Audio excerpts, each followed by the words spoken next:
This is the second video that I'm making about a method for factoring trinomials, okay, specifically quadratic ones. So I wanted to do a few harder examples and also show you one shortcut or trick that you might observe as you're going through. Okay, so let's look at another example. The first thing you would do is see if there's a greatest common factor that you can take out of all three terms. So I would look at 3x squared, 4x, negative 15. Is there any number that divides evenly into all three of those? And there's nothing that works, so with that step's done. Okay, I've checked for the GCF. Next, we would move on to this one factoring method. So if you have other methods you like, go ahead and use those. This is one of my favorites, and maybe you want to just give it a try for a few problems, see if you like it after you get the hang of it. If not, use whatever works for you. Okay, so let's start with a times c. So we would do 3 times negative 15. That's negative 45, and that would go in this top spot. And in the bottom, we would put the middle number, negative 4. Okay, then you would look for two numbers that multiply to be negative 45 and add to be negative 4, and those would go in the other two spots in the x.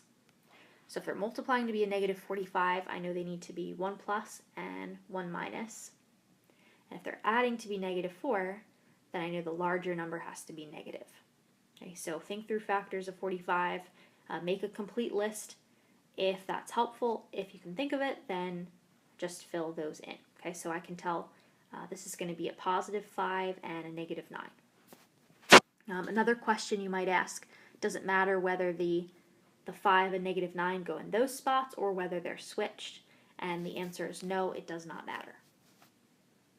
Next step, when we want to rewrite the expression, so I'm going to rewrite the first term, 3x squared, and I'm going to leave the last one, negative 15.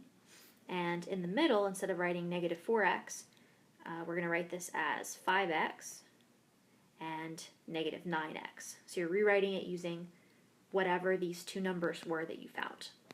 And same common as before, you could switch this and put the negative 9x first and the 5x second, and it would still work out. Alright, then you would look at these two pairs of numbers and factor out the greatest common factor. Alright, so out of 3x squared plus 5x, I can pull out an x, but nothing else. Okay, no number divides evenly into 3 and 5. So when you factor out an x, you're left with 3x plus 5. And then you look at the second two numbers, negative 9x minus 15, and right away I see that there's a minus there with the 9, so I'm going to factor that out. If you see a minus there, always factor that out. And then out of 9 and 15, you can factor out a 3. So when you divide each of those by negative 3, negative 9x divided by negative 3 is positive 3x, and negative 15 divided by negative 3 is positive 5. Right, and then let's pause, so another check that you're on the right track. This parentheses and this one should match. Okay, so they're both the same thing. When that happens, the next step is to factor that parentheses out of each of those two terms. So you're going to be left with 3x plus 5, and then what's left when you factor that out would be the x and this negative 3. And that's it. That's your factorization. All right, let's try 14x squared minus 33x plus 10. All right, so if I'm looking first for a greatest common factor, all right, can I take out anything other than 1? The only things that go into 33 are 3 and 11. Neither of those goes into 14 or 10, so that means that there's nothing that I can factor out of all three of those terms. Okay, so that part's done. Then let's move on to this x method. All right, so we would multiply a and c, which are 14 and 10, that's 140. And then b, negative 33, would go in the bottom spot. and then we're looking for two numbers that multiply to be 140 and add to be negative 33. So I know right away I'm looking for two negatives. And you can either, maybe you know what it is right away, or let's try making a complete list. So let's start with 1 and 140, and then we'll just keep going up with the 1. 2 and 70.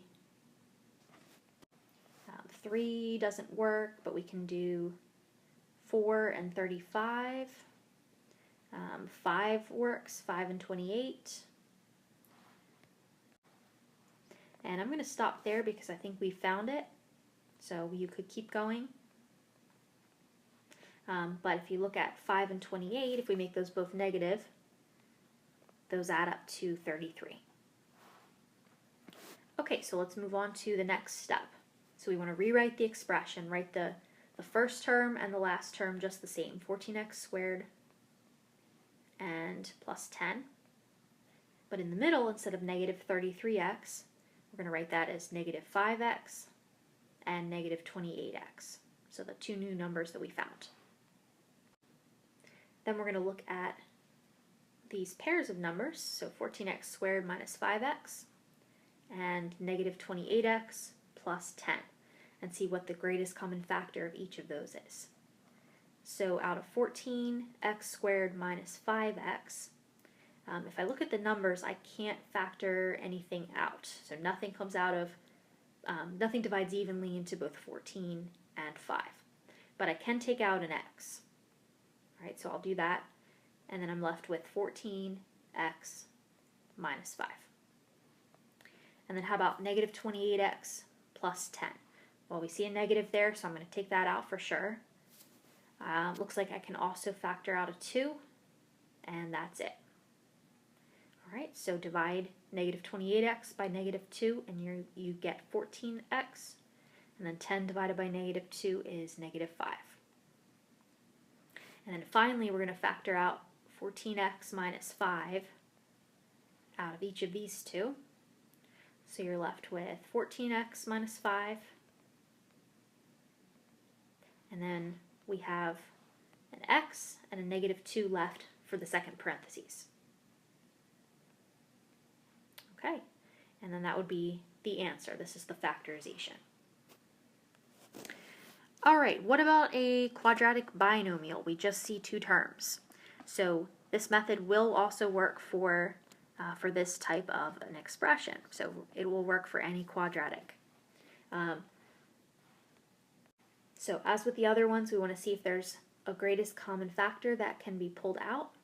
And it looks like a 3 can be factored out. And we're left with x squared minus 25. Okay. Now when I go to do the x, I'm just looking at the part in parentheses now, and I'm going to ignore the 3 until the very end. So I look at x squared minus 25, and a is the number in front of x squared, so that's a 1. C is the constant number, negative 25, so a times c is negative 25. And then what's b? Well, b is the number that's in front of x, so if you don't see an x, that means b is 0. Right, so I'm looking for two numbers that multiply to equal negative 25 and add to be 0. All right, so I know I want 1 plus, 1 minus, and if they have to add to be 0, they're going to have to be the same number. So it's going to end up being 5 and negative 5. Or in other words, you can square root 25. That'll tell you what the number is. Okay, and then notice the a that we used was a 1. So we've got this shortcut, we can jump right to the factorization. It's going to be x and x, and then whatever the two numbers are that we found, plus 5 and minus 5. And that's it. How about 4x squared minus 9? Well, first of all, we look for a greatest common factor, and nothing can go into both 4 and 9, so that part's done. So make an x. And then a times c, so 4 times negative 9 is negative 36. And there's no x term, so the b is a 0. Okay, so two numbers that multiply to be negative 36 and add to be 0 are going to be 6 and negative 6. Okay. Now we can't do the shortcut since a was not a 1, so I'm going to move on to rewriting the expression. So we would do 4x squared and negative 9, and then instead of 0 or nothing in the middle, I'm going to rewrite that as plus 6x minus 6x. And then let's look at the greatest common factors. So out of 4x squared plus 6x, I can factor both a 2 and an x, and I'm left with 2x plus 3. And then out of negative 6x minus 9, I'm going to take a negative sign and also a 3. And that leaves me with 2x plus 3. All right. So I should see these two matching parentheses. So that can be factored out, 2x plus 3. And then the other part is 2x minus 3.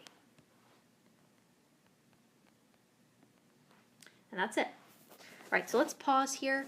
I want to mention a shortcut or another rule, another maybe formula that you learned before.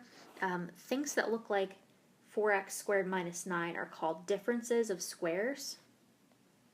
Okay, it's a difference of squares, meaning it's an expression that has a subtraction sign in the middle, and both of the two things being subtracted are perfect squares.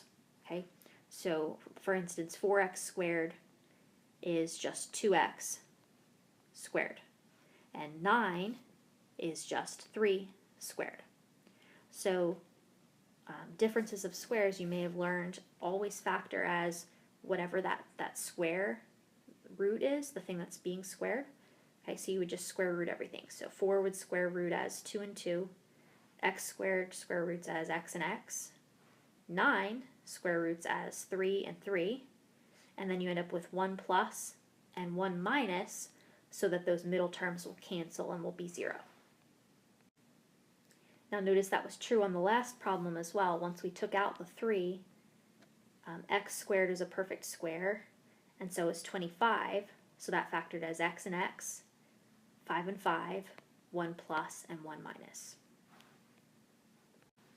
And let's do another one. How about 25x squared minus 100? Okay, well 25 is a square, so is x squared, so is 100, and we have a minus sign in the middle. So this is going to factor as the square roots of everything. So 25 is going to be 5 and 5, x squared is x and x, 100 is 10 and 10, and then we have 1 plus, 1 minus. Okay, now this one isn't quite done because I didn't take out the greatest common factor first. So I'm noticing here at the end that out of 5x plus 10, I could factor out a 5. That becomes x plus 2.